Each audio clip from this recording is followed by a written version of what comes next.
programs, food programs for disadvantaged people, we won't vote for it. Some very tough Republicans who really are fiscal conservatives said, we want more than $20 billion. We won't vote for it. And Speaker Boehner had to take another defeat.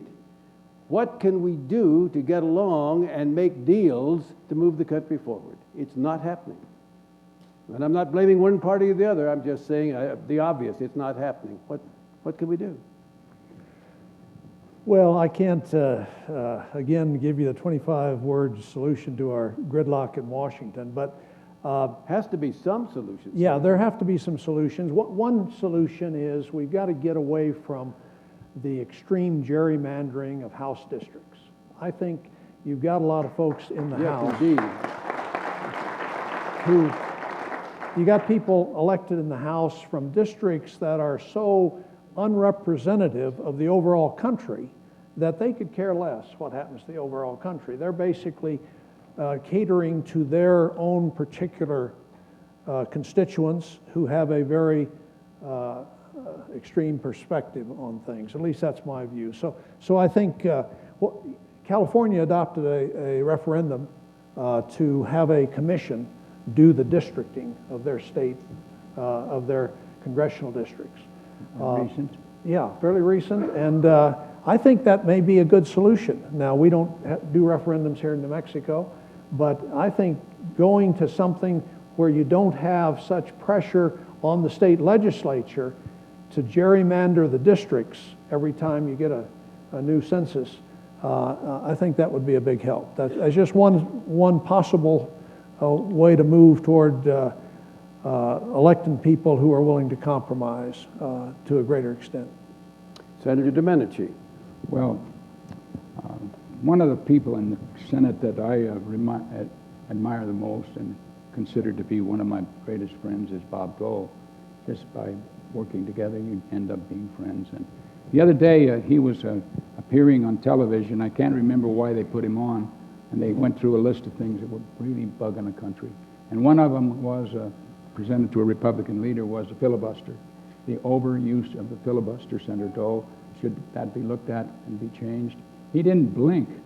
He said, of course, it's outdated. Now, I haven't said that yet, because I've been a staunch supporter of the minority, be it us or them, and that's what that is. It's an extraordinary saving of the U.S. Senate before the minority. That's how it got put in and when it was a rule. Now, it seems to me that you could do 2-year budgets. We came very close.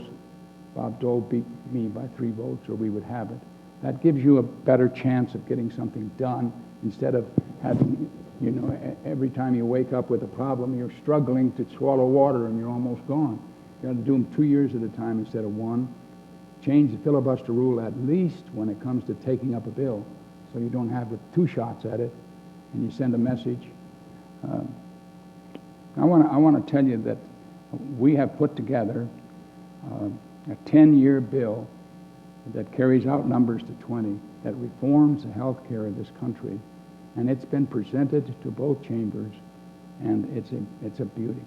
It will work, and you don't have to start off telling them how much you're going to cut, because you're not cutting anything. Over a 20-year period, you change the law sufficient to save money, and we put it together with Democrats and Republicans, and it's there. Now, the problem is we got to figure out how to make it important to the Congress, as you have asked of us. And I think there is a chance when you elect a president who says we must do something about the debt, that we can find solutions beyond what we're doing now that will be real, tough, but doable. Senator Bingaman, you made a point about the need to compromise. Forgive me for telling a short story, which I think maybe everyone knows. Yeah. In 1997, Senator Domenici, you were part of it, but Senator Domenici led Republicans in the fight on the budget with President Clinton and the Democrats. And it started off pretty tough fight. I mean, everyone had different view. At the end of the day, after several weeks, when the agreement was announced, Senator Domenici said to so many words, we didn't get everything we wanted. The president didn't get everything he wanted. But we have a budget we think will move the country forward.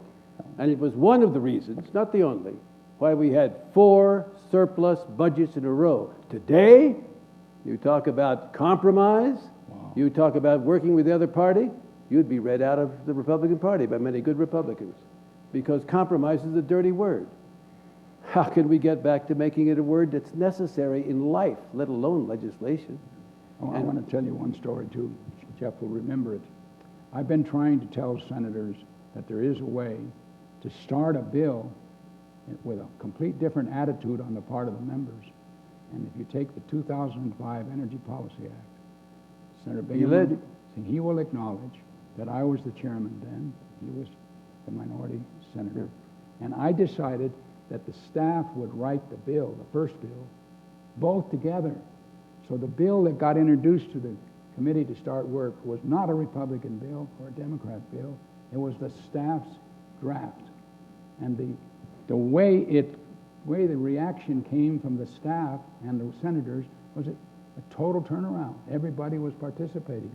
Now you do come to the end when you got 5 issues left, and those are the ones where he wants something, I can't give it to him, etc. Well, you just got to work on that long enough. Any thoughts on compromise, Senator Bingaman? How to achieve it? Well, again, I don't think there's, I think maybe we ought to have PACs put together, political action committees put together that have as their one objective that they oppose anybody who is running for office who will take a pledge. If you take a pledge,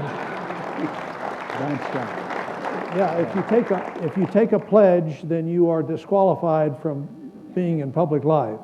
You mean never to do something or always to do something? Right. Either you're never raise taxes, you'll never cut anything, you'll never whatever. All those pledges are an obstacle to compromise. And if we could get the public to recognize that there's a value in electing people who are not willing to take a pledge, I think that would help. Gentlemen, thank you for a wonderful series of 2 short subject forums here.